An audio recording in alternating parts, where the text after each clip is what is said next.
Hola, ¿qué tal, maestras, maestros, autoridades educativas de las entidades federativas? Hemos iniciado un nuevo ciclo escolar y como ustedes han visto, tenemos nuevos materiales educativos.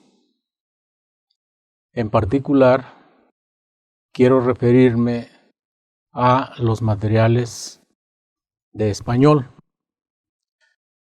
Hemos recibido algunos correos de algunos docentes, lo cual nos da mucho gusto porque habla de la preocupación que tienen o de las dudas que tienen por estos nuevos materiales. Una de las dudas que nos han planteado tiene que ver con el hecho de que los materiales que hay ahora, en el caso de español, no coinciden con los programas 2011, lo cual es cierto, es verdad. ¿Por qué no coinciden con los programas 2011? Porque, como ustedes saben, estamos en un proceso de construcción en el que estamos trabajando paralelamente con la construcción de nuevos programas, de nuevos materiales y también con la construcción del modelo educativo para la educación básica. Esto hace que no hayamos tenido las condiciones necesarias para poder publicar junto con los materiales los programas de estudio. Pero voy a explicar cómo se puede realizar el trabajo aún sin que tengamos todavía los programas de estudio. Primero quiero decir que en el caso de español tenemos tres materiales fundamentalmente. Uno es el libro para el alumno, otro es el libro para el maestro, otro es el libro de lectura. Además de estos materiales, que son libros, tenemos otros materiales para el aula, como apoyo para que los niños aprendan a leer y escribir, a hablar y a escuchar. Tenemos un material recortable, unas tiras recortables para que los niños puedan formar frases o puedan formar párrafos.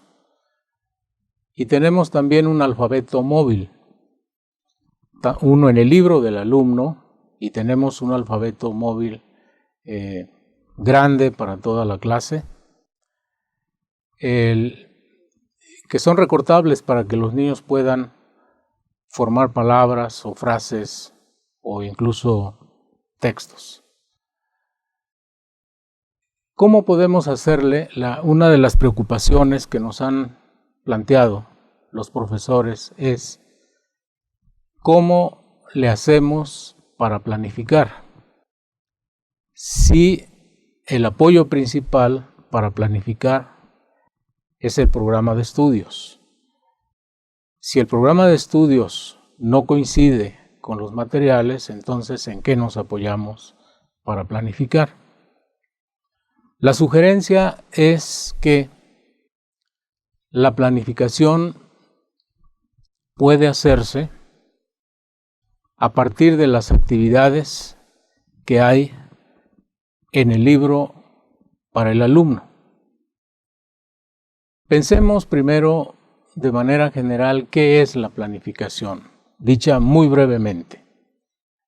Planificar quiere decir tener clara una actividad que se va a plantear a los alumnos. Además, planificar quiere decir también tener claro para qué se va a plantear esa actividad. ¿Qué es lo que estamos esperando que piensen o que hagan o que pongan en juego los alumnos ante esa actividad. Bueno, si estamos de acuerdo en que eso es planificar, en que esa es la planificación que sirve, que es útil para aprovechar mejor el tiempo de la clase y para poder mejorar poco a poco la práctica docente, entonces lo que tenemos que buscar son las actividades que vamos a plantear a los niños. Bueno, esas actividades están en el libro para el alumno. Las actividades están secuenciadas, están organizadas, van aumentando en el nivel de dificultad, de tal manera que de allí podemos seleccionar y analizar las actividades que vamos a plantear. ¿Dónde están las finalidades? Las finalidades de plantear esas actividades, eso está en el libro para el maestro. Para cada una de las actividades que se plantean en el libro del alumno, hay un referente, unas orientaciones en el libro para el maestro. Allí es donde podemos encontrar cuál es la finalidad, el para qué se plantea la actividad, el qué se está esperando, incluso algunas sugerencias adicionales a la actividad que hay en el libro para el alumno. Podemos ver también allí qué es lo que se está estudiando, cuáles son los aspectos que se están estudiando, cuáles aspectos de la lengua son los que se están estudiando. También están allí en el libro para el maestro. De tal manera que esta preocupación bastante loable por parte de los profesores de la planificación queda resuelta con el uso de estos tres materiales: el libro para el alumno, donde están las actividades; el libro para el maestro, donde están las orientaciones y sugerencias en relación con estas actividades; y el libro de lectura, que también interviene dentro de las actividades que se plantean. Otra de las preguntas que nos han planteado algunos maestros tiene que ver con los aprendizajes esperados que hay en los programas 2011. La pregunta es: ¿de dónde tomamos los aprendizajes esperados? Si no están, esos están en los programas 2011. En principio yo les diría que si nosotros hacemos un buen trabajo a partir de las actividades que hay en el libro para el alumno y las recomendaciones, las orientaciones que hay en el libro para el maestro, no deberíamos tener ningún problema con que los alumnos aprendan lo que está dicho en los aprendizajes esperados del programa 2011. Porque el hecho de que hagamos un trabajo organizado de esta manera, sistemático, nos garantiza que realmente los alumnos van a aprender a utilizar el lenguaje. Van a aprender a leer, van a aprender a escribir, van a aprender a expresarse oralmente, van a aprender a escuchar. Pero además, en el libro para el maestro hay varias sugerencias, no puestas como aprendizajes esperados, porque los aprendizajes esperados del programa 2011 son metas de corto plazo que se logran en un determinado bloque del programa. Las sugerencias que hay en este libro para el maestro que se está utilizando tienen más relación con la evaluación continua, con el proceso que van siguiendo los niños en el estudio que desarrollan. Hay a lo largo del libro para el maestro, de manera muy sistemática, recomendaciones para ver cómo los niños van avanzando en el aprendizaje. La evaluación, la búsqueda de información acerca de cómo van avanzando los niños tiene que darse, y de hecho se da, durante el desarrollo de las actividades que se realizan cotidianamente. Cuando los niños escriben algo, cuando los niños expresan algo, cuando los niños piden la palabra para participar, allí podemos darnos cuenta de cuáles son los niños que avanzan y cómo avanzan, y cuáles son los niños que en general no participan, cuáles son los niños que requieren apoyo, cuáles son los niños que tienen más dificultad para expresarse de manera oral o por escrito. Es allí donde hay que poner el ojo y hay que hacer lo que sea necesario, apoyándonos en el colectivo docente o en los padres de familia, con la finalidad de atender a tiempo los problemas.